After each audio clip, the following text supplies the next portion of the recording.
தில்லையம்பலம் தென்னாடுடைய சிவனே போற்றி. எந்நாட்டவர்க்கும் இறைவா போற்றி. ஏகம்பத்துரையந்தாய் போற்றி. பாகம் பெண்ணுருவானாய் போற்றி. அண்ணாமலையம் அண்ணா போற்றி. கண்ணார் அமுதக்கடலே போற்றி. தென்தில்லை மன்றினில் ஆடி போற்றி. இன்றனக்கார் அமுதமானாய் போற்றி. காவாய் கனகத்திரளே போற்றி. கைலை மலையானே போற்றி போற்றி. அருள் தரும் பன்னார் மொழியம்மையுடன் அமர்திரு நனாவுடையார் திருவடிகள் போற்றி போற்றி. திருச்சிற்றம்பலம். தில்லையம்பலம்.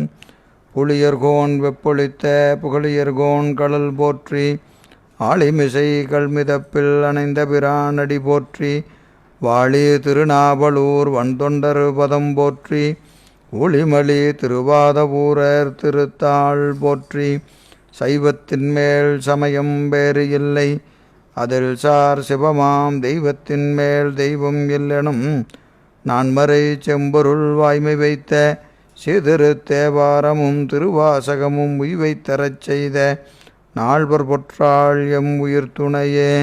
தில்லை வாழந்தனரே முதலாக சீர்படைத்த தொல்லையதாம் திருத்தொண்ட தொகையடியார் பதம் போற்றி. ஒல்லையவர் புராண கதை உலகறிய விரித்துரைத்த செல்வமளி குன்றத்தூர் சேக்கிழாரடி போற்றி. ஈராண்டில் சிவஞானம் பெற்றுயர்ந்த மெய்கண்டார் இணைத்தால் போற்றி.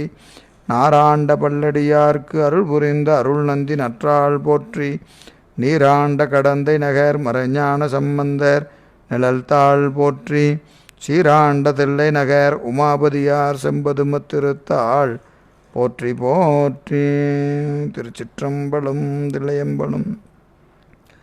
திருநாவுக்கரசு வளரு திருத்தொண்டின் நெறிவாழ வருஞானத் தவமுனிவர் வாகீசர் வாய்மைதிகள் பெருநாமச்சீர் பரபலுருகின்றேன் பேருலகில் ஒரு நாவுக்கு உரை செய்ய உண்ணாமை உணராதே.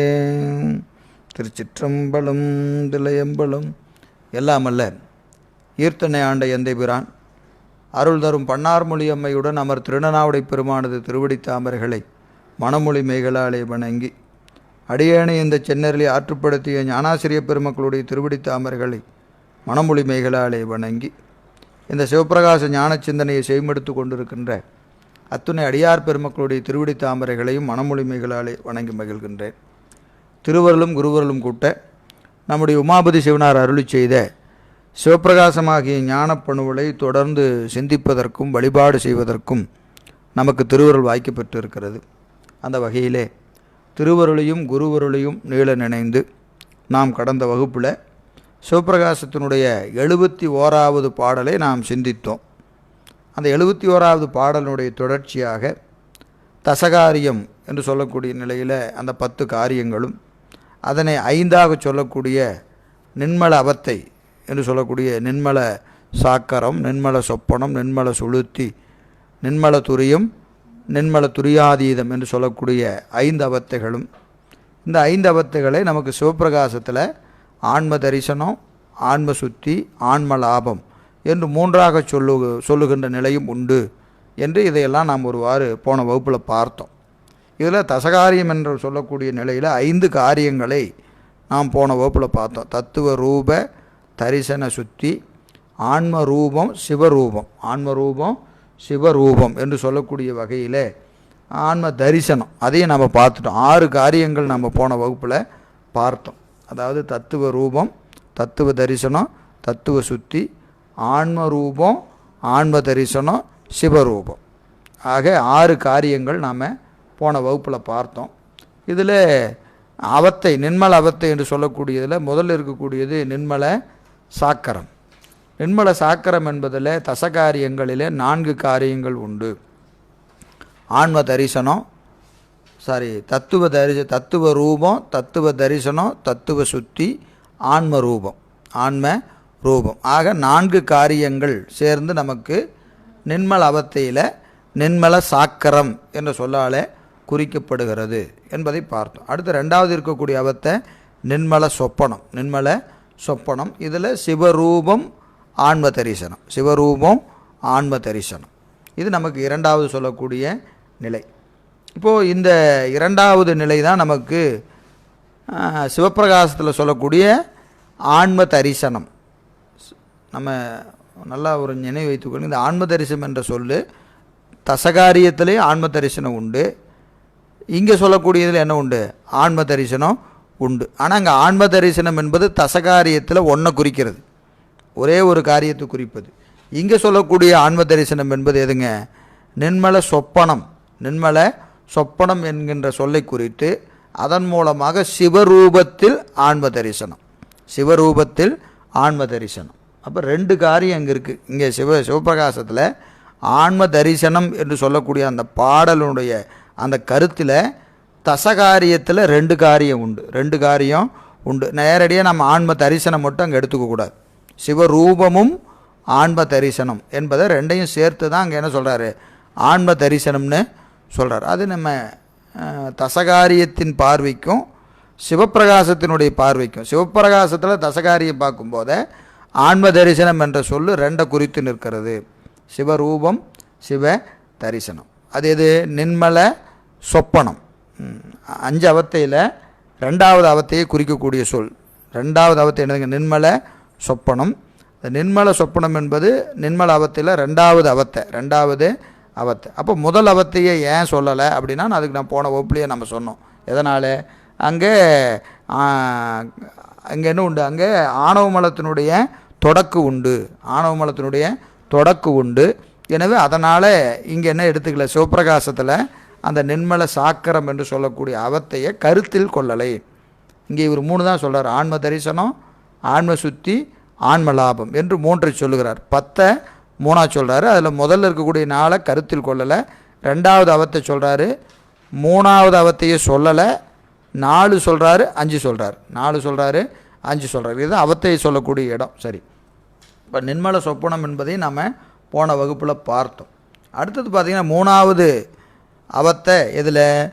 நின்மல அவத்தையில் 3வது அவத்தை நின்மல சுளுத்தி. நின்மல சுளுத்தி. அந்த நின்மல சுளுத்தி என்பது நமக்கு எப்படி என்பதை பார்த்திங்கன்னா, ஒருவாறு நான் இதில் இருக்கக்கூடிய அதை படித்து காட்டுகிறேன், பார்த்து கொள்ளுங்கள். அதாவது சத்தினிபாதம் பெற்று, சத்தினிபாதம் பஞ்சாக்கர பகருடைய செய்தி, சத்தினிபாதம் பெற்று அருளே குருவடிவாய் வந்து உணர்த்துகின்ற பொழுது, இப்போது யார் வரா? பெருமானே அருள் வடிவம் தாங்கி குருநாதனாக எழுந்து வந்து என்ன செய்கிறாரு? ஞானத்தை உணர்த்துகிற போது இடையிடையே இத்தன்முனைப்பு தலைதூக்குதலின் உபதேச பொருளை திரிய உணர்ந்து நிற்கும். நினைத்து பாருங்கள், எவ்வளவு கேவலமாக நம்ம இருக்கிறோம். பெருமானே நேரடியாக குருநாதனாக மானுட சட்டை தாங்கி வந்தாலும், உபதேசம் செஞ்சாலும் நமக்கு இடையிடையில் என்ன வந்துடும்? தன்முனைப்பு வந்துடும், தற்போதம் வந்துக்கிட்டே இருக்கும். இடையிடையே வரும். அவர் உணர்த்துகிற போது நமக்கு எப்படி இருக்கும் அப்படின்னு கேட்டிங்கன்னா, கொஞ்சம் அப்படியே அடங்கி நிற்போம். அவர் சொல்லும் போதே அடங்கி நிற்போம். சொன்ன பொருள் புரிஞ்ச உடனே நமக்கு தற்போதம் தலை தூக்கும். அந்த பொருள் விளங்கின உடனே நமக்கு என்ன வந்துடும்? எனக்கு விளங்கிருச்சு தெரியுமா அப்படின்னு ஒரு தற்போதம் தலைக்கு தூக்கும். அப்புறம் அடுத்து அவர் உபதேசம் சொல்லும்போது, அடடா இது நம்ம தெரியாமல் இருக்கிறோமே அப்படின்னு அந்த தற்போதம் கொஞ்சம் அடங்கும். அந்த செய்தி விளங்கின உடனே திருப்பி தற்போதம் தலை தூக்கும். அப்போது இந்த தற்போதம் என்பது உபதேசத்திற்கு இடையே, ஒவ்வொரு உபதேசத்திற்கு இடையே, ஒவ்வொரு அனுபவத்திற்கும் இடையே இந்த தற்போதம் என்ன செய்யும்? தலை தூக்கிக்கிட்டே இருக்கும். ஆங்காங்கு தலை தூக்கி கொண்டே இருக்கும். எனவே அந்த உபதேசத்தின் அதனால், அந்த தற்போதத்தினால், இடையில எத்தனை தடவை வருதுன்னா அதனால் என்ன ஆகுன்னு கேட்டிங்கன்னா, உபதேசத்தின் உண்மை பயனை அது என்ன செய்யும்? திரிந்து அறியும். உள்ளதை உள்ளபடி அறியாது. ஏன்னா அந்த தற்போதம் இருக்கிறதுனால திரிந்து அறியும். திரிந்து அறிவதினாலே உண்மை பயனை இழக்கும். அப்போது இப்போது எவ்வளவு கவனமாக நாம் இருக்க வேண்டியது இருக்குது பாருங்கள். இந்த நிலை நீங்கள் இது எந்த நிலைக்கு அப்புறம் வருது பாருங்கள்? ஆன்ம தரிசனத்திற்கு பிறகு.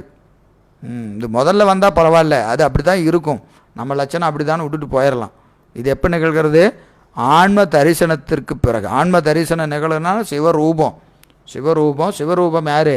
பெருமானே மானுட சட்டை தாங்கி வந்து உபதேச பொருளை உணர்த்திய நிலையிலும் இடையிடையே இதற்கு என்ன வரும்? தற்போதம் தலை தூக்கி கொண்டே இருக்கும். அந்த தற்போதம் தலை தூக்கும் போதே, எப்போ தற்போதம் தலை தூக்கினாலும் அதை உள்ளபடி நம்மளால் வாங்க முடியாது. அந்த செய்தி குருநாதர் உபதேசத்தை நம்மளால் என்ன செய்யணும், வாங்கி கொள்ள இயலாது. காரணம் அந்த அறியாமை நிகழ்ந்து விடும். தற்போதத்திற்கு காரணம் என்னது, அறியாமை, ஆணவ மலம். இப்போ ஆணவமாக எங்கெல்லாம் தலை தூக்குதோ அங்கே என்ன மயக்கம்தான் நிகழும், தெளிவு நிகழவே நிகழாது. தற்போதம் இருந்தால் அங்கே ஆணவம் இருக்குதுன்னு பொருள். ஆணவம் இருந்தால் நம்மளால் உள்ளதை உள்ளபடி அறிய முடியாது, ஒருபோதும் முடியாது. எனவே அந்த நாள் என்ன செய்யும், அதனால் என்னாகும், உபதேசமும் அதனால் பெறுகிற பயனையும் இழந்து போவோம். அந்த உபதேசம் ஒரு அந்த இடத்துல நினைத்து பார்க்கணும், எவ்வளவு பெரிய ஒரு வாய்ப்பு. பெருமான் குருநாதனாக மானிட சட்டை தாங்கி வந்து உபதேசம் செய்கிறாருன்னா அந்த நேரம் ஒவ்வொரு கணத்துளியும், அங்கே இருக்கிற ஒவ்வொரு மணித்துளிகளும், கண்ணிமைக்கும் நேரமும் நமக்கு எப்படிப்பட்டதுங்க, தவத்தின் பயன். எத்தனையோ பிறவியில் தவம் செஞ்சு அந்த இடத்துல வந்து நம்ம உட்கார்றோம். அங்கே உட்கார்றதுக்கே நமக்கு என்ன இருக்கணும், எத்தனையோ பிறவியில் தவம் செய்திருக்கணும். அந்த தவம் இல்லாமல் என்ன செய்ய முடியாது, அங்கே போய் அமர முடியாது. அப்படி நாம் அங்கே போய் அமர்ந்த பிறகு அங்கே உபதேசத்தை கேட்கிற பொழுது அதன் பயனை இழக்கிறோம் என்று நினைத்தா அது நமக்கு எவ்வளோ பெரிய இழப்பு நினைத்து பாருங்கள். இப்போ ஒரு உதாரணம் நமக்கு ஒன்று சொன்னால் புரியும். இப்போ உதாரணத்துக்கு இப்போது இந்த வகுப்பு நடந்துகிட்ருக்கு வச்சுக்கோங்க. இப்போ இந்த வகுப்பு நடந்துகிட்ருக்கு, இது அது சரியான பொருளாக இல்லை, சும்மா சொல்கிறேன் நான். இப்போ இந்த வகுப்பு நடக்குது. இந்த வகுப்பு எப்படி நடக்குது, இலவசமாக நடக்குது. அதனால் நம்ம என்ன செய்வோம், கேட்போம், அப்படியே கொஞ்சம் நேரம் கேட்போம், கொஞ்சம் நேரம் அப்படியே ஏதாவது இருந்தால் செய்வோம், அதெல்லாம் செய்வோம். இப்போ இதில் நம்ம ஒரு அரை மணி நேரம் கேட்கலன்னா நமக்கு ஒன்றும் பெருசாக இழப்பு இல்லை, பெருசாக எந்த இழப்பும் இல்லை. அதனால் ஓகே, இது விட்டா என்னங்க பார்த்துக்கலாம் அப்படின்னு சொல்லிடுவோம். இப்போ 1 மணி நேரத்துக்கு 1 லட்ச ரூபா ஃபீஸ். இப்போ 1 மணி நேரம் வகுப்புக்கு ஒவ்வொருத்தரும் ஒரு 1 லட்ச ரூபா கொடுத்து நம்ம இந்த வகுப்பை கேட்குறோன்னு வைத்துக்கொள்ளுங்க. நான் உதாரணத்துக்கு சொல்கிறேன். அப்போது அந்த 1 மணி நேரத்தை நம்ம எவ்வளவு செலவு பண்ணுவோம் நினச்சி பாருங்கள். மனசு பூரா பதிச்சுக்கிட்டே இருக்கும், ஒரு கரத்தை விட்டுட்டா காசு போச்சுரா அப்படின்னு என்ன செய்வோம். அங்கே அவ்வளோ முக்கியம்னு நமக்கு. ஏன்னா நம்ம எதுக்கு அந்த 1 லட்சம் கொடுக்குறோம், நம்ம முதல்ல அந்த 1 மணி நேரத்திற்கு ஒரு 1 லட்ச ரூபா நம்ம கட்டுறோன்னு சொன்னால் எதுக்கு கட்டுறோம், முதல்ல அங்கே அவ்வளவு செய்திகள் நமக்கு தேவை. இது நம்ம வாழ்க்கைக்கு ஏதோ ஒரு வகையில் இது நமக்கு முக்கியமானது என்று நினைப்பதனால தான் நம்ம என்ன செய்யணும், அவ்வளோ பெரும் பொருளை செலவு பண்ணி வந்து உட்காரோம். அப்போ அந்த நேரத்தை எப்படி செலவு செய்வோம், அங்கே ஏதாவது பேசுவோமா, செல்ஃபோனை கேட்போமா, வெளியே எந்திரிச்சு போவோமா, ஒன்றும் பண்ண மாட்டோம். விட்டுட்டு போச்சுரா காசு அப்படின்னு உக்காந்துட்டு அந்த. ஏன்னா அப்போ அந்த அந்த அந்த நேரத்தின் கணத்தினுடைய முக்கியத்துவம் நம்ம எதனால் அறியப்படுகிறது, பொருளின் அளவினாலே அளக்கப்படுகிறது. இப்போ 1 மணி நேரம்னா 60 நிமிஷம், ஒரு நிமிஷத்துக்கு 1000 ரூபா வச்சுட்டிங்கன்னா 60 நிமிஷத்துக்கு 60,000 ரூபா ஆச்சு. ஒரு நிமிஷத்துக்கு 1500 ரூபா. நீங்கள் அப்படி கன்வெர்ட் பண்ணி பாருங்கள். ஒரு நிமிஷத்துக்கு 1500 ரூபா. நீங்கள் ஹலோ நல்லா இருக்கிறீங்களா, நான் வச்சுட்டுமா, நான் அப்புறமா கூப்பிட்றேன் அப்படின்னு 1500 ரூபா லாஸ் ஆகி போச்சு. 1500 ரூபா லாஸ் அப்படின்னு என்ன செய்வோம். அப்போ அப்படி நம்ம அதுக்கு என்ன செல்லெல்லாம் ஆஃப் பண்ணி வச்சுட்டு எல்லாம் உட்காந்து கேட்போமா இல்லையா. அப்போது பொருளை நினைத்து பாருங்கள். இப்போது இது போல் எத்தனை பிறப்பில் தவம் செஞ்சுருக்குறோம், எத்தனை பிறப்பு, கோடான கோடி பிறப்பில் தவம் செஞ்சு அந்த இடத்துல வந்து குருநாதர் உபதேசத்தை கேட்குறதுக்கு நம்ம உட்காந்துருக்குறோம். என்ன கொடுமைனா, நம்ம செலவு செய்த காலம், செலவு செய்த அதற்கான தவத்தின் பயனை, அதனுடைய வலிமை, அதனுடைய காலம், அதற்கான எத்தனை கோடி பிறப்புகள், இது நமக்கு தெரியலை. தெரியாததுனால நம்ம என்ன நினச்சிக்கிறோம், ஏதோ வந்து உட்காந்துருக்குறோம், ஏதோ சொல்கிறாங்க, ஏதோ கேட்குறாங்க அப்படின்னு நம்ம அதை அப்படியே ரொம்ப லேசாக எடுத்துகிட்டு போயிடுறோம். அது நமக்கு அதனுடைய பாதிப்பு நமக்கு தெரிவதில்லை. ஆனால் உண்மையில் நாம் அதை என்ன செய்திருக்கிறோம், பல பிறப்பிலே செய்த சிவபுண்ணியங்களின் பயனை இந்த ஆன்மா இழந்து நிற்கும். எங்கே, குருநாதன் முன்னிலையில் அவரது உபதேசத்தின் பயனை உள்ளதை உள்ளபடி அறியாத நிலை இருக்குது பாருங்கள். அது நம்ம என்ன செஞ்சிட்டோம், இந்த மாதிரி பல லட்சம் கொடுத்துட்டு போய் உக்காந்துட்டு அங்கே செல்ஃபோன் பேசிகிட்டு இருந்தால் எப்படி இருக்கும், அந்த மாதிரி நமக்கு புரியறதுக்காக சொல்கிறேன். அந்த மாதிரி நாம் அதை காணணும். எனவே அந்த உண்மை பயனை என்ன செய்யும், அந்த ஆன்மா இழந்து நிற்கும். அது உண்மை பயன். இவ்வகையில் இந்த அப்படிப்பட்ட ஒரு நிலையில் அந்த குருநாதர் என்ன செய்வார் அப்படின்னு கேட்டிங்கன்னா, மாணவனை பார்த்து, நீ தத்துவ கருவிகளாகிய சடமில்லை, நீயே தத்துவ கருவிகளாகிய சடமில்லை, அதற்கு வேறான சித்துப்பொருள், நீ அதற்கு வேறான சித்துப்பொருள், எனினும் நீ அனாதிமுத்த சித்து அன்று. நீ உனக்கு தற்போதைய ஏன் வருது அப்படின்னு கேட்டால், நான் அறிந்தேன் எனக்கு தெரியுங்கிற ஒரு உணர்வு இருப்பதனால தான் உனக்கு அங்கங்கே என்ன வந்துடுது, தலை தூக்கிறது. தலை தூக்கும் போது என்ன ஆகிறது, அந்த இடத்துல அந்த பயனை நாம் இழந்து போகிறோம்.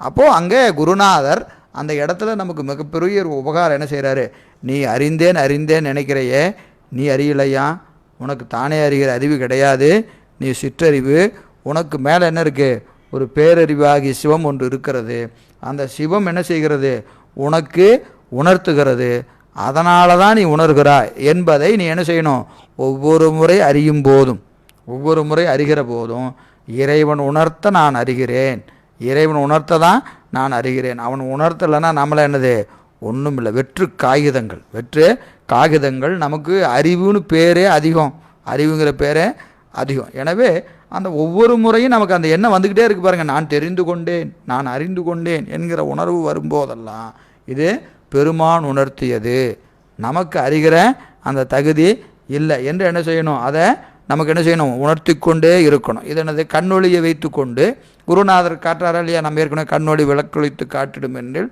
முன்னம் கண்ணொளி ஒன்றுமில்லாம் என்கிற பாடலில் பார்த்தோம். அப்போது இந்த கண்ணுக்கு காணுகிற தன்மை இருந்தாலும் இதற்கு காட்டுவதற்கான ஒரு சூரிய ஒளியின் துணையின்றி இது என்ன செய்யாது, காணவே காணாது. எனவே அப்படி இந்த கருவிகள் துணை கொண்டு இது அறியுமே அன்றி தானே இது அறியவே அறியாது என்பதை யார், குருநாதர் அங்கே உணர்த்தி.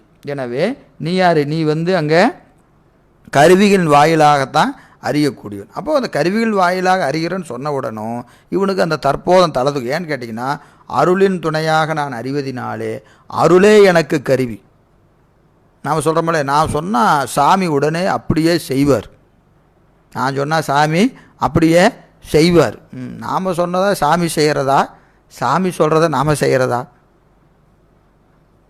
நாம் என்ன செய்யணும், அவர் ஏவல் வழி நாம் நிற்கிறதா, நம் ஏவல் வழி அவர் நிற்கிறதா? நமக்கு அப்படி உடனே ஒரு நினப்பு வந்துடுது. ஏன்னா அந்த சாமி நமக்கு அவ்வளோ கருணை, நம்முடைய கருத்தறிந்து முடிப்பான் தன்னை, கருத்தறிந்து முடிப்பான் தன்னை. அப்போ கருத்தறிந்து முடிப்பது அவனது கருணை, அவனது கருணை. அவன் யாரு கிடையாது, நம்ம ஏவலால் அவன் இல்லை.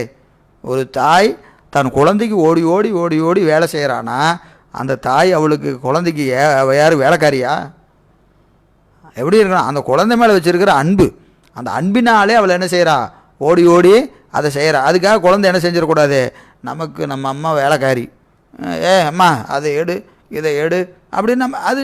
ஏன்னா அந்த குழந்தை பருவத்தில் அது அறியாமையில் இருக்கும், அதுக்கு தெரியாது, தாயின் அன்பு தெரியாது. அப்போ அது எப்படி வேணால் நினச்சா தப்பு இல்லை. வயந்து முதிர்ந்த பிறகும் தன் தாயை பார்க்கும்போது அவனுக்கு என்ன வரணும், அடடா நம்ம அம்மா எப்படியெல்லாம் நமக்கு இப்படி செஞ்சாலே அப்படி செஞ்சாலே அவளை நினைக்கும் போத இவனுக்கு என்ன வரணும், அன்பு சுரக்கணுமா இல்லையா? அப்போ தத்துவ ரூபம் தத்துவ தரிசனங்கள் நிகழாத போது இறைவனை பற்றி நம்ம எப்படி நினச்சாலும் தப்பில்லை. காரணம் அங்கே அறியாமை இருக்குது, அது எப்படி வேணாலும் நினச்சிட்டு போகுது. ஆனால் இங்கே சிவரூபம் நிகழ்ந்து பெருமானே அங்கே வந்த பிறகும் நமக்கு அதனுடைய உண்மைத்தன்மை அறியலைன்னு என்ன ஆகும், நமக்கு அங்கே மயக்கம் சேரும். அதனால் அந்த அருளே எனக்கு கருவி, அருளே எனக்கு கருவி அப்படின்னு நினைக்கிற ஒரு நினைப்பு கொஞ்சம் தலை தூக்கும். அது என்ன இடையில இந்த அறிகிற போதெல்லாம் என்ன வரும், அந்த நினைப்பு வரும். எனவே ஆன்மா சுத்தாவத்தை அடைந்தும்னர், சுத்தாவத்தை அடைந்து. சுத்தாவத்தை எப்போ துவங்குது, தத்துவ ரூபம் துவங்கும் போதே சுத்தாவத்தை துவங்கிறது. ஏன்னா தத்துவம் உலகம் சடப்பொருள், ஆன்மா இவற்றிற்கு வேறானது அப்படிங்கிற நினைப்பு எப்போ வருதோ அந்த ஆன்மாவுக்கு என்ன ஆயிடுச்சு, சுத்தாவத்தை துவங்கிருச்சு. ஏன்னா அந்த சுத்தாவத்தை அடைந்தும் பொருள்களை பற்றி தெளிவான அறிவு பெறாமல் செருக்கு அடைந்த நிலையில் உள்ளது. செருக்கு அடைந்த நிலையில் இருக்குது. உலகத்தை அந்த பொருளை பற்றி என்று சொன்னால், பொருள்னா எது, உலகத்தை பற்றிய தெளிவான அறிவு இல்லை, தன்னை பற்றிய தெளிவான அறிவு இல்லை, சிவத்தை பற்றிய தெளிவான அறிவு இல்லை, அவனது அருளை பற்றிய தெளிவான அறிவு இல்லை. ஏன்னா இதை இவன் தெளிவாக அறிஞ்சிருந்தானே இவனுக்கு என்ன வராது, செருக்கு வராது. செருக்கு வந்துட்டாவே ஒழுங்காக அறியலைன்னு அர்த்தம், ஒழுங்காக அறியலை. எனவே அந்த பொருளை பற்றிய தெளிவான நிலை அவனுக்கு இல்லை. எனவே அப்படி அறியாமல் செருக்கு அடைந்த நிலையில் இருக்குது. அதனால் அந்நிலையில் அறியாமையாய் கிடக்கும் உறக்க நிலை போன்றது. இது என்னது அப்படின்னு கேட்டிங்கன்னா, இதுவும் கிட்டத்தட்ட என்னது, ஒரு கேவலம்தான். இதுவும் கிட்டத்தட்ட ஒரு கேவலம்தான். இது சுத்தாவத்தையிலையும் ஒரு கேவலம் இருக்குது, சுத்தாவத்தையிலும் ஒரு கேவலம் இருக்குது. அது காரணம் அங்கேயும் ஒரு அறியாமை. என்னது, நான் முதல்ல எதையும் அறியாமல் இருந்தான், இப்போ என்ன செய்கிறான், அறிந்தும் நானே அறிகிறேன்னு ஒரு நினைப்பு வந்துருதா இல்லையா, இதுவும் என்னது கேவலம் போல தான். இந்த நிலை எப்படி இருக்குன்னு கேட்டிங்கன்னா, இது ரொம்ப காலம் நீடிக்காது, ரொம்ப காலம் நீடிக்காது. எடைய கொஞ்சம் கொஞ்சம் அப்படி வரும். ஏன்னா இவன் குருநாதன் திருமுன்பாக அமர்ந்திருக்கிறான். குருநாதனுடைய திருமுன்பாக அமர்ந்திருக்கிறதுனால அவனுக்கு என்ன வரும்னு கேட்டிங்கன்னா, அந்த செருக்கு வரும், அப்புறம் கொஞ்ச நேரத்தில் என்ன ஆயிரும், அடங்கி போயிடும். அந்த செருக்கு வரும் அடங்கும், செருக்கு வரும் அடங்கும். இது ஒரு நிலை. அதுதான் இங்கே என்ன செய்கிறாரு, இந்த ஆன்மரூபத்தின், அதாவது இதற்கு ஒரு படிநிலை சொல்ல இருப்பார், ரொம்ப அருமையான இடம். ஆன்மரூபத்தின் பொழுது நானே அறிவு என்னும் முனைப்பு தோன்றுகிறது. இது எங்கெங்கே இந்த செருக்கு வருது பாருங்க, ரொம்ப அருமையாக சொல்கிறார்.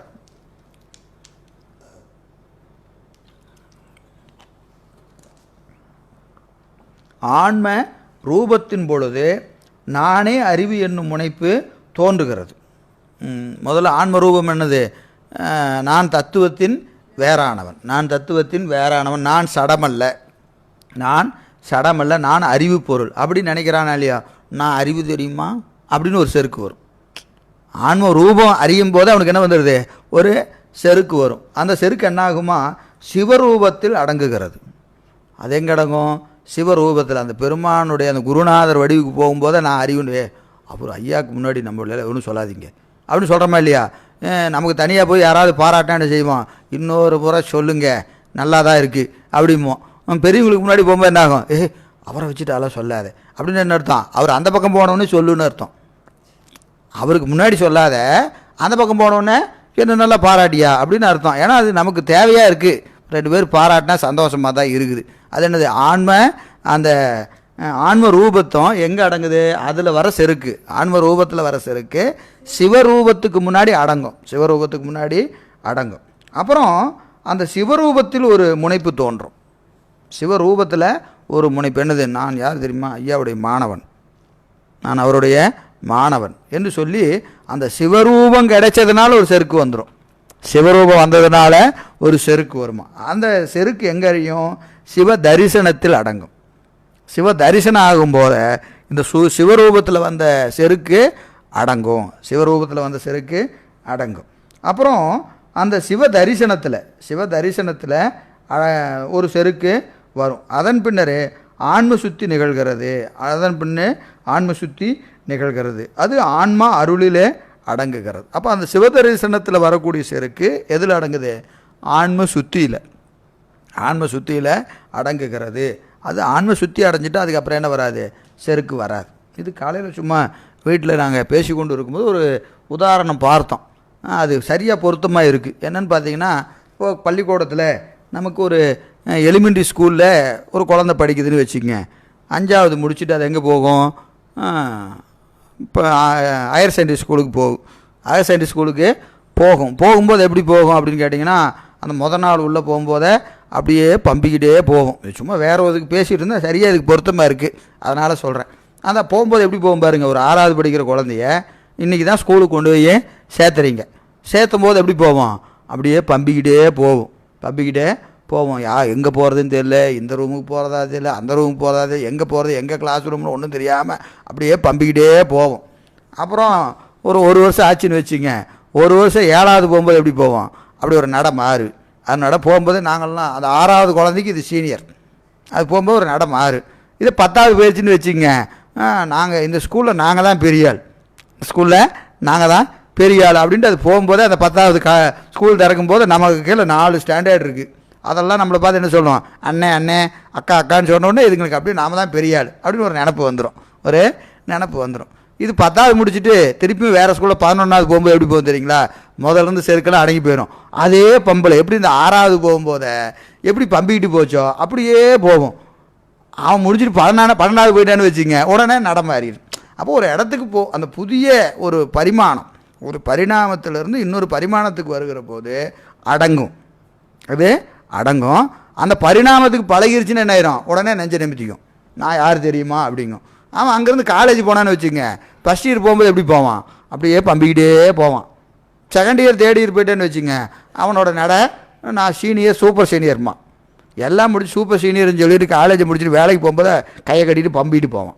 இப்போது அந்த அடுத்தடுத்த நிலைக்கு போகும்போது அந்த செருக்கு வருவதும், செருக்கு அடுத்த நிலைக்கு போகும்போது என்ன ஆகும், நீ நினச்சதெல்லாம் ஒன்றும் கிடையாது, நீ ரொம்ப சாதாரண ஆள். இப்போ 10வது படிக்கும்போது நாம் பெரிய ஆளுங்கிற நினப்பு 11க்கு நுழையும் போது என்ன ஆயிடுது, அதெல்லாம் ஒன்றுமே இல்லை, இங்கே போகும்போது அடக்கமாக போகணும் அப்படின்னு ஒரு நினப்பு வருது.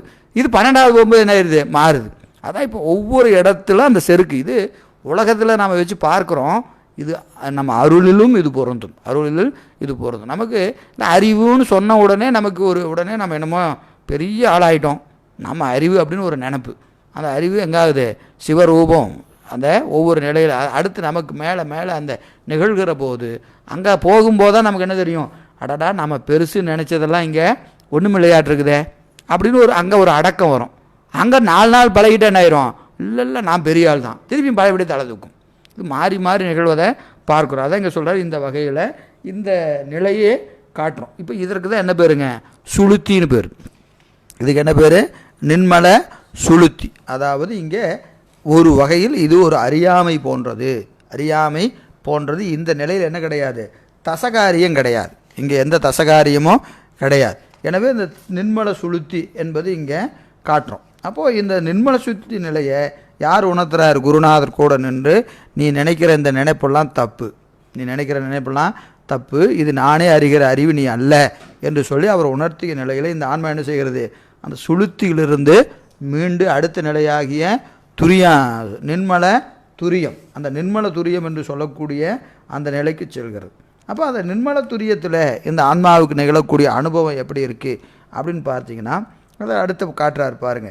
அதாவது இந்த நின்மல துரியத்தில் சிவ தரிசனம், ஆன்ம சுத்தி, சிவ யோகம், இந்த 3 நிலையும் நிகழ்கிறது. இப்போது சிவ தரிசனம் முதல்ல இதில் நிகழ வேண்டியது என்னதுங்க, சிவ தரிசனம். இந்த சிவ தரிசனம் என்பது நமக்கு அந்த அகப்பூசனை முதலானவற்றை இந்த ஆன்மா செய்கிற போது, இந்த ஆன்மா செய்கிற போது இந்த யான் எனது என்கின்ற செருக்கு, அது 9ஆம் நூற்பா, 9ஆம் நூற்பா நமக்கு என்ன சொல்லுதுங்க, அந்த சுத்தி, ஆன்ம சுத்தி என்பது எங்கே துவங்குறது, 9ஆம் நூற்பாவில் துவங்கி 10வது நூற்பாவில் முற்று பெறுகிறது, 10வது நூற்பாவில் முற்று பெறுகிறது. அப்போ 9வது நூற்பாவில் இருக்கக்கூடிய அந்த பகுதி என்னதுங்க, அகப்பூசனை, அகப்பூசனை. அந்த அகப்பூசையில் நிகழ்வது எது, சிவ தரிசனம், சிவ தரிசனம். அப்போ அந்த சிவ தரிசனம் நிகழ சிவ தரிசனம் நிகழ ஆன்மாவுக்கு என்ன நிகழும், ஆன்ம சுத்தி நிகழும்.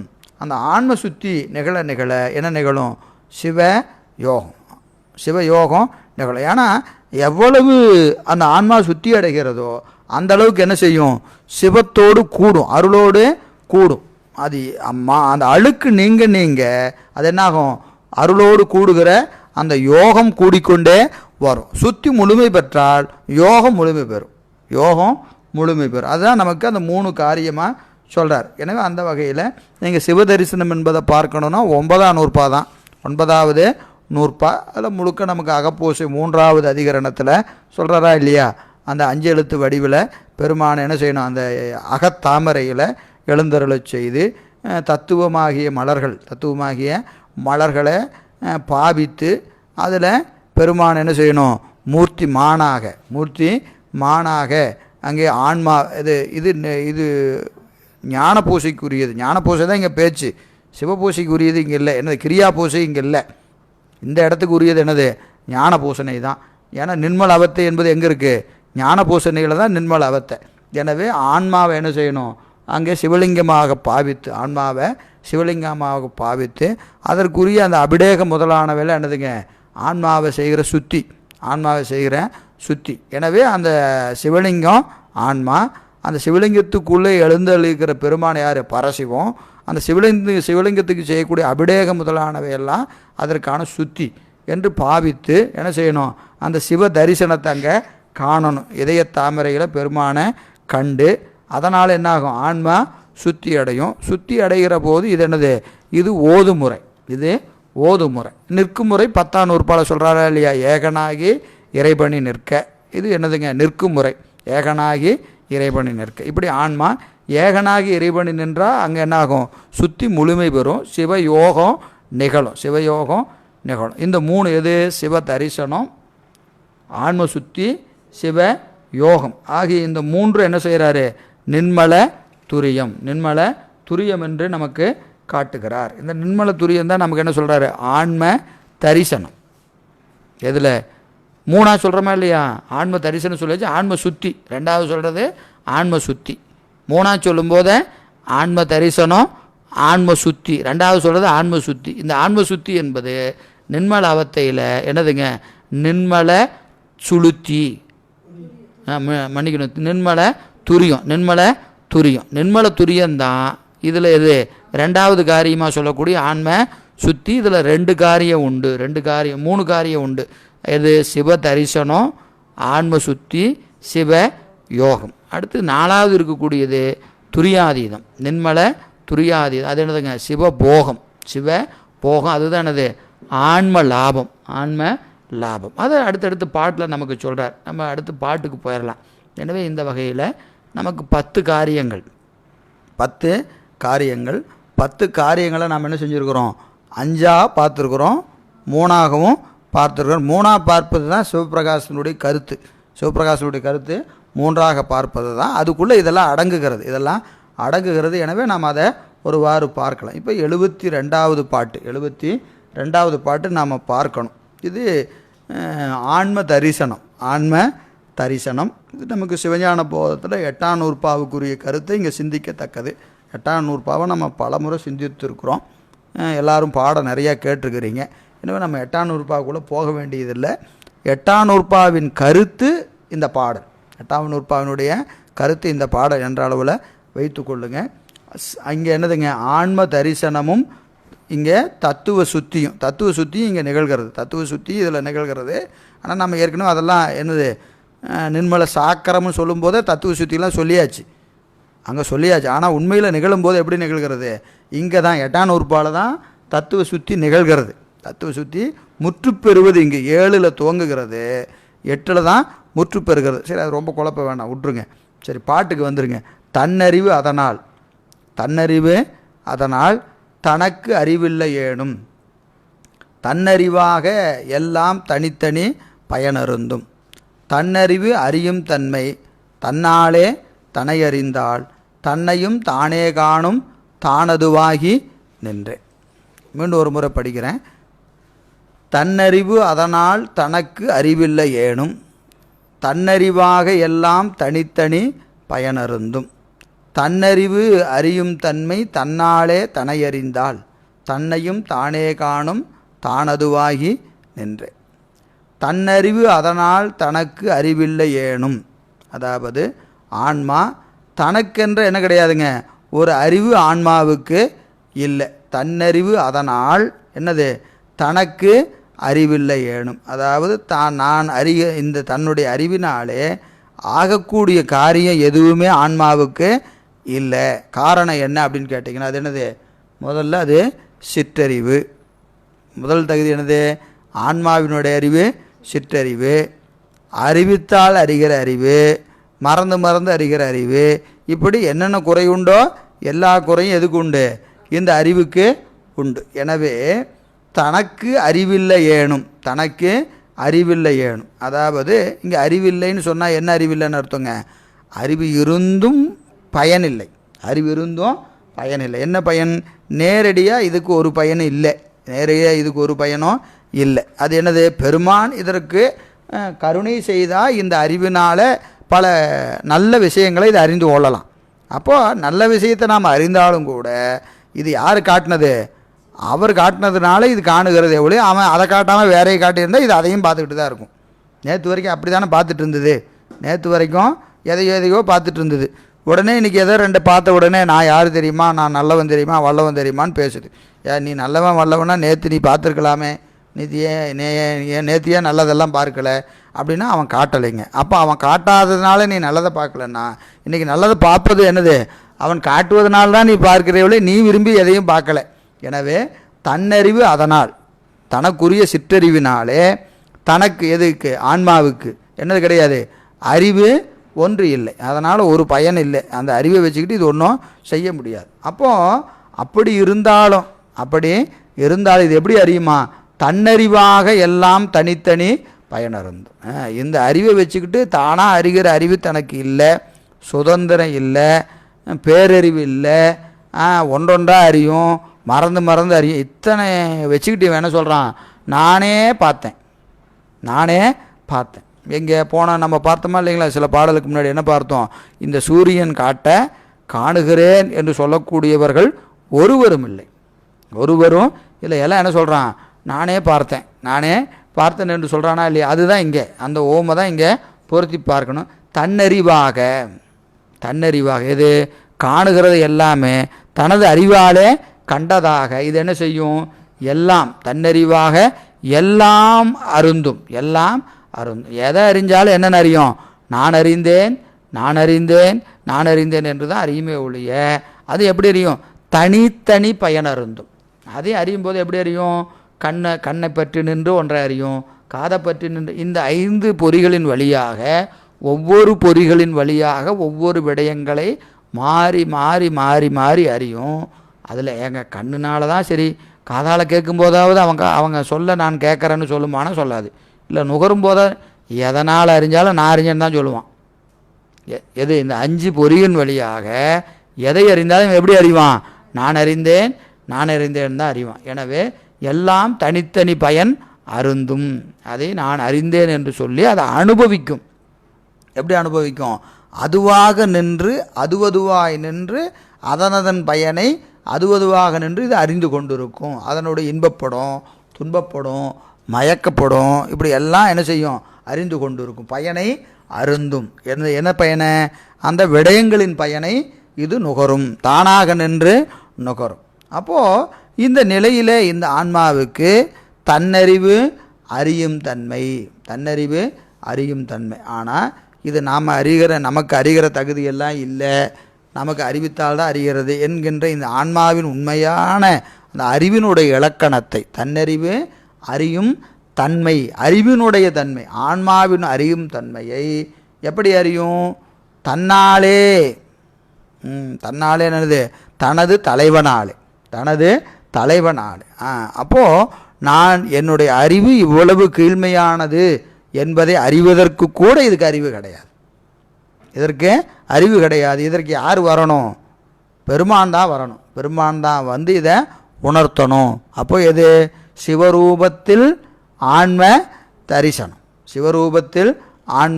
தரிசனம். அப்போ சிவரூபம் அது தன்னாலே என்பது என்னதுங்க? சிவரூபம். ஐம்புல வேடரின் அயர்ந்தனை யார் வந்து? தவத்தினில் வந்து உணர்த்த யார்? தம்முதலே உணர்த்த. அந்த தம்முதல் என்பது சிவரூபம்.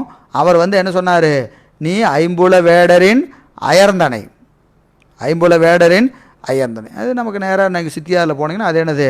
மன்னவன் தன் மகன் வேடரிடத்தே தங்கி மயங்கி அவனையும் அறியாது மயங்கி நிற்ப, பின்னும் அவனும் அவரிற் பிரித்து தானாக்கி பேணுமா போல துண்ணு ஐம்புல வேடர் சூழலில் பட்டு துயருறும் தொல்லுயிரை மண்ணு அருட்குருவாகி வந்து மலமகற்றி அவரின் நீக்கி தானாக்கி மலரடிக்குள் வைப்பன். அதுதான் அங்கே சொல்கிறார். அப்போ தானாக்கி வைப்பான், தன் மலரடிக்குள் வைப்பான். யார்? மண்ணு அருட்குரு ஆகினர். மண்ணு அருட்குரு ஆகின ஆக்கச்சொல். குருநாதனாக ஆகி யார் ஆகுவா? பரம்பொருளே குருநாதன் ஆகி, அது சிவரூபம். அதான் இங்கே சொல்கிறார். எனவே தன்னறிவு என்ன ஆகணும்? தன்னறிவாக என்னது? தன்னறிவு எல்லாம் தனித்தனி பயனருந்தும். தன்னறிவு அறியும் தன்மை தன்னாலே. எதாலே? சிவரூபத்தினாலே. என்ன அறியும்? தன்னை அறிந்தால் ஆன்ம தரிசனம். தன்னாலே என்பது என்னதுங்க? சிவரூபம். தன்னை அறிந்தால் என்பது என்னது? ஆன்ம தரிசனம். தன்னை அறிந்தால் என்பது தன்னை சிறப்பாக அறிந்தால். தன்னை பொதுவாக அறிஞ்சால் என்னது? ஆன்ம ரூபம். ஆன்மா தன்னை பொதுவாக அறிஞ்சால் ஆன்ம ரூபம், சிறப்பாக அறிஞ்சால் ஆன்ம தரிசனம். எனவே தன்னறிவு தன்னறிவு அறியும் தன்மை தன்னாலே தன்னை அறிந்தாள் தன்னையும் என்ன செய்யும்? தன்னையும் தானே காணும். அப்போது ஆன்மாவை அது காணும். எப்படி காணும்? நான் அடிமை என்று காணும். அப்படி அடிமை என்று காணும். எப்படி காணும்? தான் அதுவாகி நின்று காணும். எதுவாகி நின்று சிவமாம் தன்மையிலே நின்று சிவத்தினுடைய அறிவில் அடங்கி நின்று சிவத்தினுடைய அறிவில் அடங்கி நின்று அப்போ தான் இது தன்னை சரியாக காண முடியும். ஆன்மா தன்னை சரியாக காணணும்னா என்ன செய்யணும்? தற்போதம் கெட்டு சிவத்தினுடைய அறிவிலே இது எப்படி நிற்கணும்? அடங்கி நிற்கணும். சிவத்தினுடைய அறிவிலே இது அடங்கி நின்றால் தன்னை காணும். தன்னை காணும்னா இது எப்படி நிற்கணும்? அதுவாகி நின்று தான் காணும். எதுவாகி நின்று?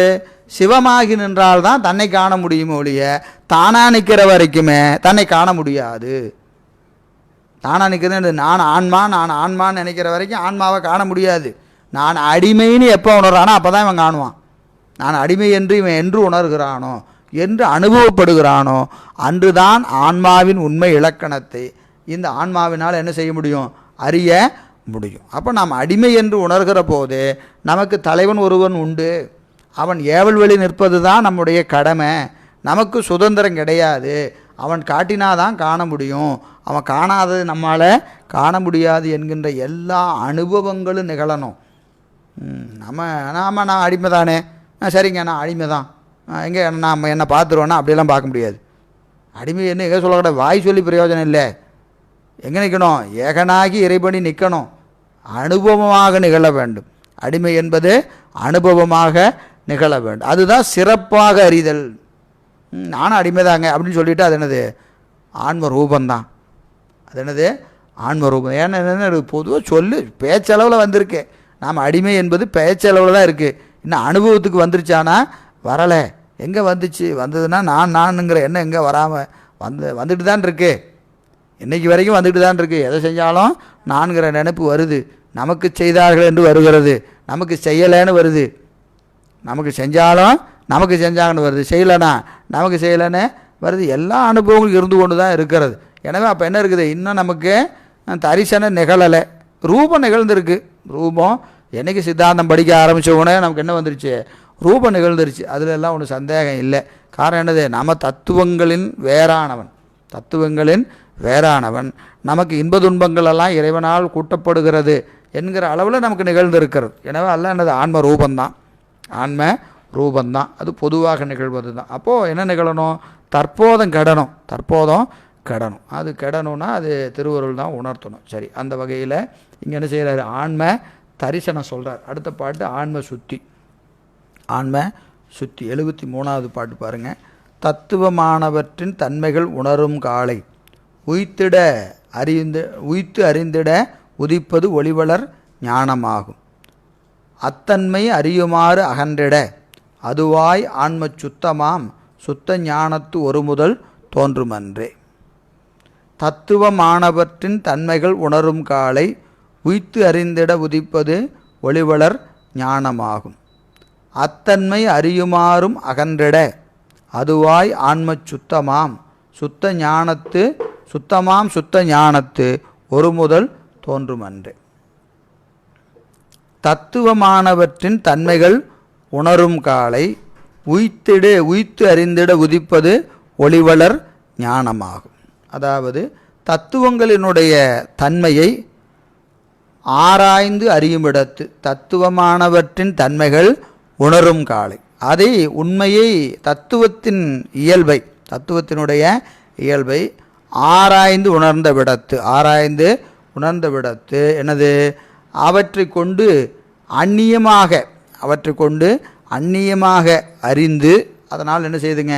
உய்த்து அறிந்திட இது தத்துவமானவற்றின் தன்மைகளை இவை சடமென்று உய்த்து உணர்ந்த நிலையில் உதிப்பது என்னது? ஒளிவளர் ஞானமாகும். அது என்னது? அருள், திருவருள், சிவஞானம். அது என்னது? சிவஞானம். அந்த சிவஞானம் ஆன்மாவுக்கு விளங்கும். எப்போ விளங்கும்?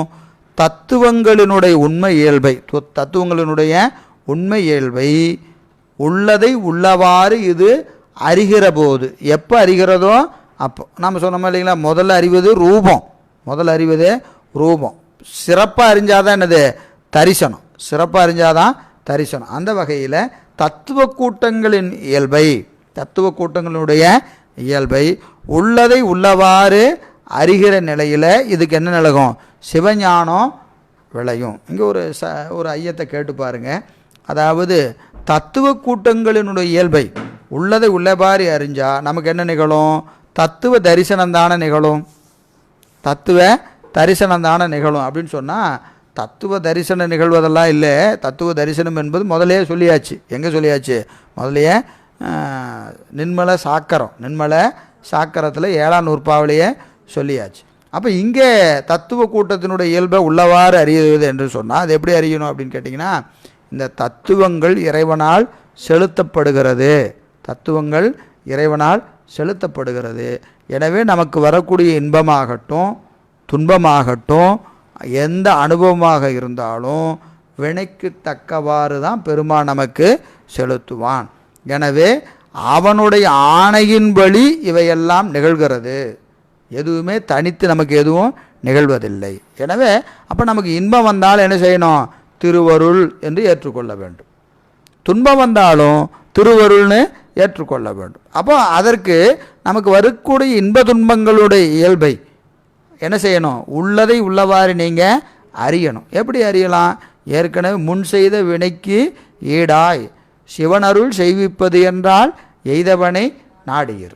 அப்போ நமக்கு ஒரு துன்பம் வருதுன்னா அது எதனால் வரும்? ஆதி பௌதீகம் ஆதி ஆன்மீகம் என்று தத்துவ கூட்டங்களின் வாயிலாகத்தான் நமக்கு இன்ப துன்பங்களும் நிகழும்.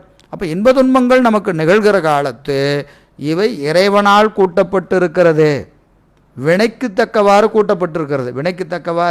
கூட்டப்பட்டிருக்கிறது என்று யாரால் உணர முடியும் அப்படின்னா, யாருக்கு சிவஞானம் விளங்கி இருக்கிறதோ, சிவஞானம் விளங்குனாதான் இப்படி நாம் என்ன செய்ய முடியும்? அனுபவமாக இதை அறிய முடியும். அது வரைக்கும் அறிவால் அறியலாம், அனுபவமாக அறிய முடியாது. எனவே அந்த அருள்நிலை வாய்க்க வேண்டும். அதுதான் என்ன சொல்கிறோம் நாம்? சிவ தரிசனத்தில் தான் என்ன நிகழும்? அந்த அருள்நிலை வாய்க்க துவங்குகிற நிலை எங்கே? சிவ தரிசனம். எப்போ நீங்கள் அகப்பூசனை முதலானவற்றை நாம் செய்ய துவங்குகிற காலத்தில் அது அந்த வளர்ச்சி நமக்கு தெரியும், அனுபவத்தில் நாம் காணலாம். இந்த சிவபூசனை முதலானவற்றில் அகப்பூசை விளங்க இந்த தத்துவ சுத்தி ஆன்ம சுத்தி இவையெல்லாம் எப்படி நிகழும்? நல்ல விளக்கமாக நிகழ்வதை காணலாம். அப்போது உள்ள தரிசனம் எவ்வளவு பிரகாசிக்கிறதோ, சிவதரிசனம் நமக்கு எவ்வளவு பிரகாசிக்கிறதோ அதற்கேற்ப என்ன நிகழும்? ஆன்ம சுத்தி நிகழும். அப்போது அந்த ஆன்ம சுத்தி அந்த இருள் விளக்குவது எப்போ? ஒளி விளங்க இருள் அடங்கும். அப்போ ஒளி விளங்கு தரிசனம் என்பது என்னதுங்க? அந்த சிவ தரிசனம் இங்கே நமக்கு பூசையில் தான். இதுக்கு ஒரே இடம் பூசை தான், வேறு எங்கேயும் கிடையாது. பூசையை விட்டால் வேறு இடமே கிடையாது. அப்போ அந்த பூசையில் அது அகப்பூசனை, குறிப்பாக அகப்பூசனை. அப்போ புறப்பூசையெல்லாம் செய்ய வேண்டாமா விட்டுலாமான்னா அப்படிலாம் இல்லை. புறப்பூசை ஒழுங்காக பண்ணினா தான் அகப்பூசை பண்ண முடியும். நீங்கள் புறப்பூசையை சரியாக செய்யலைன்னா அகப்பூசை செய்ய முடியாது. அகப்பூசையில் அறிவே செல்லாது. அப்போது என்ன ஆகுன்னு கேட்டிங்கன்னா, முதல்ல ஒரு 100 விழுக்காடு புறப்பூசை செய்கிறோம்னா ஒரு 10 விழுக்காடு அகப்பூசை செய்வோம். அப்புறம் அது என்ன ஆகும்? இது 100 நிற்கணும். 100 என்ன செஞ்சிடக்கூடாது? 80 70 இது குறைச்சி வரக்கூடாது. இது 100 நிற்கணும். அது போக அது என்ன ஆகும்?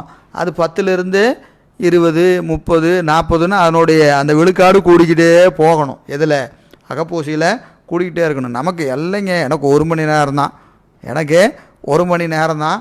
இதை கூட்டணுன்னா அதை குறைச்சிக்குவேன், அதை கூட்டணுன்னா இதை குறைச்சிக்குவேன்னா அதெல்லாம் செல்லாது. புறப்பூசைக்குரிய நேரம் அது புறப்பூசைக்குரிய நேரமாகவே நிற்கணும். அகப்பூசைக்குரிய நேரம் என்ன ஆகணும்? கூடிக்கொண்டே செல்லணும். அப்படி சென்றால் தான் அது அனுபவங்களில் நமக்கு பல வேறுபாடுகளை நாம் காணலாம். அப்போ அந்த அனுபவங்கள் என்பது அந்த அகப்பூசையில் சிவதரிசனம் என்பது. சிவதரிசனம்னா எங்கே சாமி எப்படி வந்தார்? உங்களுக்கு எப்படிங்க வந்தார்? மான்மழுவோடு வந்தாரா? எனக்கு அர்த்தநாரீஸ்வரராக வந்தார், எனக்கு அண்ணாமலையாரா வந்தார் அப்படியெல்லாம் சொன்னால் அங்கே தரிசனம் ஆகலைன்னு அர்த்தம். தரிசனம் என்பது என்னங்க? சொல்ல முடியாத ஒரு அனுபவம். அது எப்படி வந்ததுன்னு யாருக்கும் சொல்ல தெரியாது. தரிசனம் நிகழ்ந்ததுன்னு சொன்னாவே தரிசனம் நிகழன்னு அர்த்தம். கண்டவர் கண்டிலர். அப்போ அங்கே அனுபவம் என்பது சொல்ல முடியாத ஒரு அனுபவம் தான். அது இன்னதன்மை என்று அறிய ஒண்ணா எம்மானு. அது தன்னை மறந்து நினைக்கிற நினைப்பு, தன்னை மறந்து நினைக்கிற நினைப்பு. நான் இப்படி கண்டேன்னு நம்மளை பற்றி அந்த நான் கண்டேன்னு நினைப்பு வந்தாவே தரிசன நிகழன்னு அர்த்தம். அப்போ அது எப்படின்னு சொல்ல தெரியாது, அவரவர் கண்டுக்க வேண்டியதுதான். அவரவருக்கு என்ன வாய்க்குதோ அதுதான். இது சரியாக தப்பான்னு என்ன செய்ய முடியாது, கூட்டிகிட்டு வந்து எல்லாத்தையும் மார்க்கெல்லாம் போட்டு பார்த்துட்டு இவர் இவ்வளவு அவ்வளோவெல்லாம் போட முடியாது. அவரவர் அனுபவத்தில் காண வேண்டியது தான். அது நம்ம கண்டதற்கு ஏற்ப நமக்கு அறிவில் மாற்றங்கள் நிகழணும். மாற்றங்கள் நிகழ்ந்தால் அது ஏதோ போசில் ஏதோ நடந்திருக்குதுன்னு அர்த்தம். இங்கே நமக்கு வாழ்க்கையில் சில அனுபவங்கள், நமக்கு அந்த அறிவு நிலையில் மாற்றங்கள் நிகழும். என்னது, நம் காரியத்தை வைத்து கொண்டு தான் காரணத்தை காண முடியும். அனுமான அளவை தான், எல்லாமே அனுமான அளவை தான். இப்போ நம்ம அறிவிலுடைய நிலை மாறிக்கிட்டு வருதுன்னா அங்கே பூசையில் ஏதோ நிகழ்கிறதுன்னு அர்த்தம் இல்லைங்க. அவர் அன்னையிலிருந்து எப்படி இருந்தாரோ இன்றைக்கி வரைக்கும் அவர் அப்படி தான் இருக்கிறார். அவர் ஒன்றும் மாறின மாதிரி தெரியல. இது வெளியில் அவருடைய நடைமுறைகள், பேச்சும் சரி செயல்களும் சரி எந்த மாற்றமும் இல்லைன்னா அவர் பூசையில் மாற்றம் நிகழலைன்னு அர்த்தம். அன்றைக்கி எப்படி பூசை செஞ்சாரோ இன்றைக்கி அவர் அப்படியே தான் பூசை செய்கிறார். ஆனால் அதில் ஏதோ மாற்றங்கள் நிகழ்கிறது. அவருடைய செயல்பாடுகளில் முன்னேற்றங்கள் தான். கீழே வந்ததுக்கெல்லாம் பூசை காரணம் இல்லை. நேற்று நல்லா இருந்தார், இன்றைக்கி ரொம்ப மோசமாக போயிட்டாருன்னா பூசை மோசமாக போயிடுச்சுன்னு அர்த்தம் இல்லை. அதாவது முன்னேற்றங்கள் இருக்குமானால், அவருடைய அறிவு நிலையில் முன்னேற்றங்கள் இருக்குமானால் அதற்கு காரணம் என்னது, பெருமானுடைய கருணை அருள் அங்கே அவர் பூசணையில் சுரக்கிறது என்று கருதுவதற்கு வாய்ப்புண்டு. அப்படி தான் நிகழ முடியும். வேறு ஒன்றும் வாய்ப்பு இருக்கிறதா தெரியல, அடியனுக்கு தெரிஞ்சு தெரியல. வேறு ஏதாவது காரணங்கள் இருக்கலாம். எனவே அந்த வகையில் அதுதான் என்ன சொல்கிறாருங்க, அந்த உணரும் காலை, தத்துவங்களுடைய தன்மையை உணர்கிற காலை என்னாகும், உதிப்பது. அங்கே தோன்றுவது எது, ஒளிவளர் ஞானம், சிவஞானம் உதிக்கும். எங்கே உதிக்கும், கிழக்க சூரியன் உதிக்கிற மாதிரி அவருக்கு எங்காவது உதிக்குமா, பின்னாடி ஒளிவட்டங்குது தெரியுமானா அப்படியெல்லாம் இல்லை. அது என்னது, அங்கே அறிவிலே சிவஞானம் பிரகாசிக்கும்.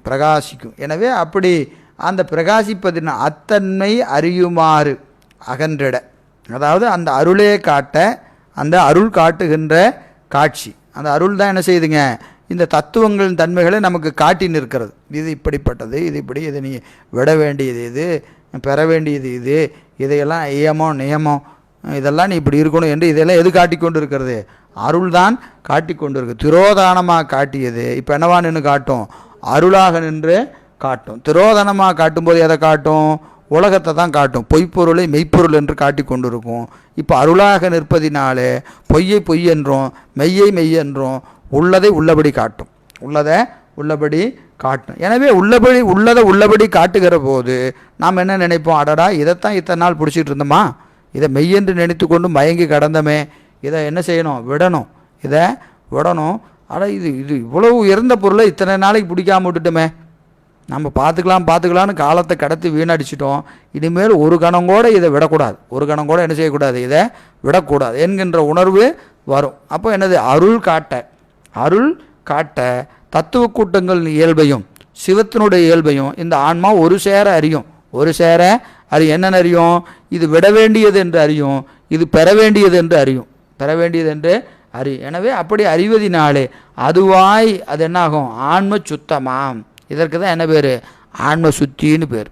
ஆன்ம சுத்தி என்பது என்னது, விட வேண்டியதை விட்டும் பெற வேண்டியதை பெறுவதற்கும் முயற்சி செய்வதுதான் என்னது, சுத்தின்னு பேர். இதுவும் ஒரே நேரத்தில் நிகழ்வதில்லை. யாருக்கு, சில பேர்த்துக்கு பட்டினத்தடிகள் போன்ற சான்றோர் பெருமக்களுக்கு ஒரு கணத்தில் இந்த சுத்தி நிகழ்கிறது. எனது அது ஒரு சொல்லு கேட்டார், விட்டார், துண்டை கட்டிட்டு ரோட்டில் இறங்கி போயிட்டார். நமக்கெல்லாம் அப்படியெல்லாம் இல்லை. நமக்கெல்லாம் என்னது, இது அப்படியே எறும்பூர கல் தேயிற மாதிரி தான், நமக்கு என்ன ஆகுறது, இந்த சுற்றி நிகழ்கிறது. எப்படி, கொஞ்சம் கொஞ்சமாக தான் விட முடியும். எடுத்த உடனே எதையும் நம்மளால் என்ன செய்ய முடியாது, விட முடியாது. காரணம் ஏன் அப்படின்னு கேட்டிங்கன்னா, அங்கே சிவப்பிரகாசிப்பது எங்கே எப்படி பிரகாசிக்குது, கொஞ்சம் கொஞ்சமாக தானே. அங்கே பூசையில் மாற்றனே உடனே நாளை காலையில் உட்காந்து பூசையை பண்ணிட வேண்டியது தான். அப்படின்னா நமக்கு அப்படி இல்லாமல் பூசை பண்ண முடியுது. 2 நாள் பண்ணால் ஒரு நாளைக்கு தலைகளாக திருப்பிக்குது, ஏதோ ஒரு வம்பு வந்து சேருது இல்லைங்களா. நமக்கு அதெல்லாம் அப்படி நிகழ்வதில்லை. அப்போ அது என்றைக்கு ஒழுங்காக நிகழ்கிறதோ அன்றைக்கி தான் அது என்ன ஆகும், இங்கே நடக்கும். பூசை ஒழுங்காக என்றைக்கு நடக்குதோ அந்த அன்னைக்கு உண்டான காரியங்கள் வரும். அங்கே சம்பாதிச்சா தான் நீங்கள் செலவு பண்ண முடியும். நமக்கு ஈட்டுக்கிற இடம் எது? பொருள் ஈட்டணும்னா வெளியே போய் எங்கெங்கேயோ அலையிறோம். அருள் ஈட்டுறதுக்குரிய இடம் எது? பூசை தான். அதுக்கு உண்டான முயற்சி நம்ம செய்யணுமா இல்லையா? அதை செய்யாமல் எங்கே வரமாட்டேங்குதுன்னா செய்ய அவர் நல்லா ஜாலியாக செலவு பண்ணுறாருன்னா சம்பாதிச்சு வச்சுருக்கிறாரு, செலவு பண்ணுறாரு. நம்ம சம்பாதிக்கவே இல்லையா, எங்கே போய் செலவு பண்ணுறது? சம்பாதிக்கிறதுக்கு என்ன செய்யணும்? உழைக்க வேண்டுமா இல்லையா? அந்த உழைத்தால் உறுதி உண்டோதான். அந்த உழைப்பு எங்கே? பூசை தான். பூசையில் உட்காந்து உழைக்க வேண்டியது தான். பூசையில் போய் ஆமாம், அந்த உழைப்பு என்பது என்னது? அது நான் உழைக்கிறேன்னா போச்சு, பாடமே மொத்தமாக காலி. அது திருவருள் கூட்டணும். அதுக்கும் எல்லாம் எங்கே சுற்றினாலும் அங்கே என்னது? உபகாரம், பெருமானது உபகாரம். அப்போ நமக்கு ஆசை மட்டும் படலாம். ஆசை கூட, அந்த ஆசையும் கூட திருவருள் தானே கொடுக்கணும். ஆசையும் கூட அவன் தான் கொடுக்கணும். அப்போது என்னது? தவம் கூட்டணும். ஆசைப்படுவதற்கு தவம் கூட்டணும். தவம் கூட்டுனா ஆசைப்படுவோம். ஆசைப்பட்டால் பெருமான் கொடுப்பார். பெருமான் கொடுத்தா அனுபவிக்கலாம். இது அந்த நிலையில் நமக்கு அதான அந்த சுத்தமாகும். அதுதான் என்ன பேர்? ஆன்ம சுத்தி என்று பெயர். அப்படி அந்த ஆன்ம சுத்தி நிகழ்ந்த காலத்து என்ன ஆகும்? சுத்த ஞானம். அது என்னதுங்க? நிர்மலமாகிய அருள் பிறக்கும். அப்போ ஆன்ம சுத்தி அடைஞ்சால் என்ன நடக்கும்? திருவருள் வாய்க்கும். திருவருள் வாய்த்தா ஆன்மா சுத்தி ஆகும். இது ரெண்டு என்னதுங்க? உடன் நிகழ்ச்சி. எவ்வளவு திருவருள் வாய்க்கிறதோ அவ்வளவு சுத்தி நிகழும். எவ்வளவு சுத்தி நிகழ்கிறதோ அவ்வளவு திருவருள் வாய்க்கும். இந்த ரெண்டும் ஒன்றோடு ஒன்று ஏற்புடையது. அப்போது இந்த சுத்தி நிகழ்ந்ததினாலே திருவருள் பிரகாசிக்கும். திருவருள் பிரகாசிப்பதினாலே சுத்தி நிகழும். இந்த ரெண்டும் நிகழ்வதினாலே என்னாகும்? அதனால் என்னாகும்? ஒரு முதல் தோன்றுமன்றே. ஒரு முதல் எது? ஒப்பற்ற பெருமான் போற்றி என் வாழ்முதல் ஆகிய பொருளே. அந்த முதலாகிய சிவம் அருள் பிரகாசித்த விடத்து அருள் என்ன செய்யும்? யகரமாகிய உயிரை வகரமாகிய திருவருள் சிகரத்திலே கொண்டு போய் செலுத்தும். அப்போ நமக்கு ஏதோ கொஞ்சம் நஞ்சம் அப்படி இப்படிங்கிறதெல்லாம் எது வரைக்கும்? அருளில் சேர்ற வரைக்கும் தான். அருளில் சேர்ந்துட்டா என்னது? ஒரு வேலையும் இல்லை. அதுக்கு மேலே நம்ம வேலையெல்லாம் ஒன்றும் இல்லை. அதெல்லாம் என்ன செஞ்சுக்குவாங்க? அம்மா பார்த்துக்குவாங்க. அதுக்கு மேலே இது நம்மளை எங்கே கொண்டு போய் எப்போ செலுத்தணும், எதை கொடுக்கணும், எல்லாம் அது திருவருள் சாஞ்சி. அப்போது அந்த திருவருளில் போய் சேர்ற வரைக்கும் தான் நம்ம என்னது? கொஞ்சம் போராட்டம். சான்சஸ் ஆஃப் ஃபெயிலியர் கொஞ்சம் நிறையா இருக்குது. எது வரைக்கும்? வகரத்தில் போய் எகரம் சேர்ற வரைக்கும் வழுக்கு மரம் தான். என்னது? ஏற வேண்டியதான், இறங்க வேண்டியதான். தற்போதை வந்தால் சர்றன்னு கீழே இறங்க வேண்டியதான். ஐயோ இறங்கிட்டு மாட்டிருக்குதே சாமி காப்பாற்றுங்க அப்படின்னா அங்கே நின்றுக்க வேண்டியதான். அப்புறம் திருப்பியும் ஏற வேண்டியதுதான். ஏறிட்டம் பார்த்தியா அப்படின்னா சராறு கிறன்னு கீழே இறங்க வேண்டியதுதான். வழுக்க போகிற மாதிரி ஏற வேண்டியதும் இறங்க வேண்டியதும் மாறி நிகழ்ந்து கொண்டே இருக்கும். ஆனால் அதையெல்லாம் கடந்து போய் என்னது? அருளில் மட்டும் போய் சேர்ந்துட்டா அது என்னது? இந்த ராக்கெட்டு போய் புவியிட்டு சுற்றுப்பாதையில் போய் சேர்த்துட்டா என்ன ஆகும்? அதுக்கு மேலே ஒன்றும் தேவையில்லை. அது பாட்டு சுற்றிகிட்டே இருக்கும். அது பாட்டுக்கு சுற்ற வேண்டியதான். நீங்கள் அதுக்கு ராக்கெட்டும் வேண்டியதில்லை, இன்ஜினும் வேண்டியதில்லை, இப்போ ஒன்றும் தேவையில்லை. அது தானாக இயங்கும். அதுபோல் இந்த எகரமாகி உயிர் அருளில் போய் சேர்ந்துட்டா அதுக்கு மேலே சிகரத்துக்கு போகணுங்கிற பேச்சே இடம் இல்லை. சிகரத்துக்கு போனால் தான் அது முற்று பெறுகிறது. ஆனால் அது என்னது? அதுக்கு மேலே அங்கே தடை கிடையாது. எந்த தடையும் இல்லை. அது தானாக நிகழும். அது பாட்டுக்கு நிகழும். தடைக்கு வழி இல்லை. காரணம் தடையாக இருக்கின்ற அந்த மலங்களெல்லாம் என்ன ஆகிறது? சுத்தியில் கெட்டு போகிறது. அதுக்கு மேலே தடைக்கு வழி இல்லை. என்ஹெச்சில் ஏரியாச்சு தான் போயிட்டே இருக்க வேண்டியதுதான். அது வரைக்கும் எல்லாம் ஸ்பீட் பிரேக்கர் தான். ஏற டும்முன்னு அடிச்சுக்கிட்டே போக வேண்டியதுதான். நம்மெல்லாம் உடசல் ரோட்டில் எல்லாம் போயிட்டுருக்குறோம். என்றைக்கு போய் சேர்றதோ தெரியல. பெருமாள் நம்மையும் என்றைக்காவது கொண்டு போய் சேர்த்துவார். எப்படியும் போயிடுவோம். என்றைக்கு போவோன்னு தெரியாது. ஆனால் என்ன செய்வார்? எப்படியும் பெருமான் நம்மை கைவிட மாட்டார்.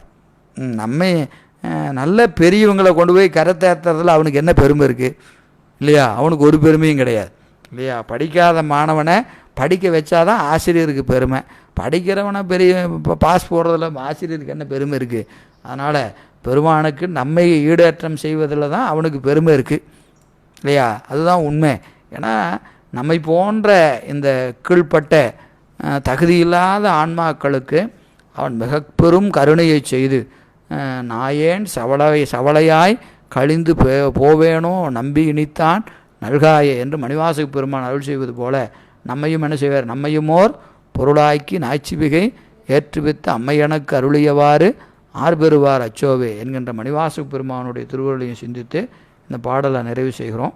நாளை சிந்திப்போம் என்று சொல்லி இந்த அளவில் வகுப்பை நிறைவு செய்கின்றோம். என்றும் இன்பம் பெருகும் இயல்பினால் ஒன்று காதலித்து உள்ளமும் ஓங்கிட மன்றுளார் அடியார் அவர் வான்புகள் என்றதெங்கும் நிலவி உலகலாம் வான்முகில் வளாது பெய்க மணிவளம் சுரக்க மன்னன் கோன்முறை அரசு செய்க குறைவிலாது உயிர்கள் வாழ்க நான்மறை அறங்கள் ஓங்க நர்த்தவம் வேள்வி மல்க மேன்மைகுள் சைவ நீதி விளங்குக உலகமெல்லாம் மேன்மைகுள் சைவ நீதி விளங்குக உலகமெல்லாம் மேன்மைகுள் சைவ நீதி விளங்குக உலகமெல்லாம் கைலாய பரம்பரையில் சிவஞான போத நெறி காட்டும் வெண்ணை பயில்வாய்மை மெய்கண்டான் சந்ததிக்கோர் மெய்ஞான பானுவாகி உயிலாரும் பொழில் திரு ஆவடுதுறைவாள் குரு நமச்சிவாய தேவன் சைலாதி மரபுடையோன் திருமரபு நீடூடி தழைக்க மாதோ தென்னாடுடைய சிவனே போற்றி எந்நாட்டவர்க்கும் இறைவா போற்றி ஏகம்பத்துரை எந்தாய் போற்றி பாகம் வெண்ணுரு வானாய் போற்றி காவாய் கனகத்திரளே போற்றி